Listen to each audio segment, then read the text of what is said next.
بسم اللہ الرحمن الرحیم۔ السلام علیکم تمام دیکھنے والے اور سننے والوں کو۔ ناظرین، آج ایک بہت ہی خاص موضوع کے ساتھ آپ کی خدمت میں حاضر ہوا ہوں کہ ایک شخص نے امیر المومنین علی بن ابی طالب علیہ السلام سے 3 بہت ہی مشکل مسئلے پوچھے۔ ہوا کچھ یوں کہ ایک مرتبہ امیر المومنین علی بن ابی طالب علیہ السلام حضرت سلمان کے ہاتھ میں ہاتھ ڈالے ہوئے اور امام حسن مجتبیٰ کو اپنے ہمراہ لیے تشریف لائے مسجد الحرام میں۔ آپ بیٹھے ہی تھے کہ ایک شخص تشریف لایا آپ کی خدمت اقدس میں، انتہائی خوش حیت اور خوش پوش مرد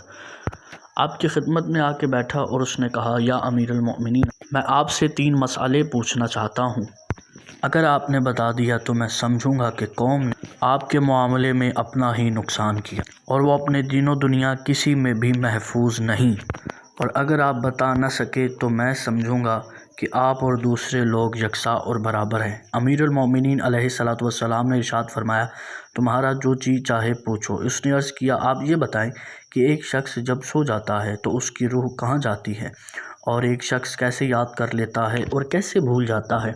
اور ایک شخص کے بچے چچا اور ماموں سے مشابہ کیسے ہو جاتے ہیں۔ یہ سن کر امیر المؤمنین علیہ السلام نے امام حسن مجتبیٰ علیہ السلام کی طرف دیکھا اور متوجہ ہو کر فرمایا، اے ابو محمد، آپ ان سوالوں کے جوابات دو۔ امام حسن نے اس مرد سے فرمایا، تمہارا یہ سوال کہ جب آدمی سو جاتا ہے تو اس کی روح کہاں چلی جاتی ہے، تو سنو، اس کی روح ریح سے معلق ہو جاتی ہے، اور ریح ہوا سے اس وقت تک معلق رہتی ہے جب تک سونے والا جاگنے کے لیے حرکت نہ کرے۔ جب اللہ تعالیٰ اذن دیتا ہے تو اس کی روح اس کے بدن میں پلٹا دی جاتی ہے، اس طرح کہ روح کو ریح سے کھینچ لیا جاتا ہے اور روح صاحب روح کے بدن میں آ کر ساکن ہو جاتی ہے۔ اگر اللہ تعالیٰ کا اذن نہ ہو کہ صاحب روح کو اس کی روح واپس کر دی جائے تو ہوا ریح کو کھینچ لیتی ہے اور ریح روح کو کھینچ لیتی ہے، اور پھر صاحب روح کو اس کی روح دوبارہ محشور ہونے تک واپس نہیں کی جائے گی۔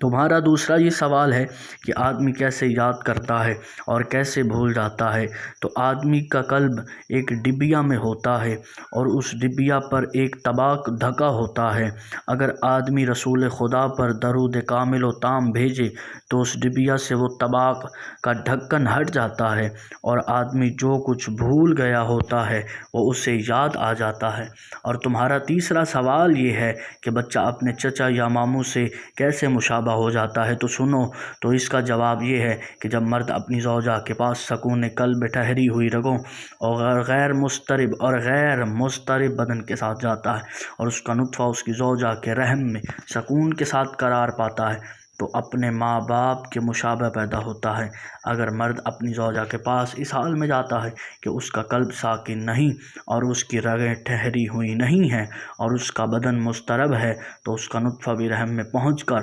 مضطرب ہوگا اور اندرونی رگوں میں سے کسی رگ پر گرے گا۔ اب اگر وہ رگ ان لوگوں میں سے ہے جو چچاؤں کے لیے ہے تو بچہ اپنے چچاؤں سے مشابہ ہوگا، اور اگر وہ رگ ان لوگوں میں سے ہے جو ماموں کے لیے ہے تو بچہ اپنے ماموں سے مشابہ ہوگا۔ یہ جواب سن کر اس مرد سائل نے کہا، اشہد ان لا الہ الا اللہ وحدہ لا شریک لہ واشہد ان محمدا عبدہ ورسولہ واشہد ان علیٰ ولی اللہ۔ ناظرین و سامعین، آج کی یہ گفتگو یہیں پر تمام ہوتی ہے۔ ہمارے یوٹیوب چینل کو سبسکرائب ضرور کیجیے گا اور بیل آئیکن کے بٹن کو لازمی پریس کیجیے گا تاکہ آنے والی ہر ویڈیو آپ تک پہنچ سکے۔ والسلام علیکم۔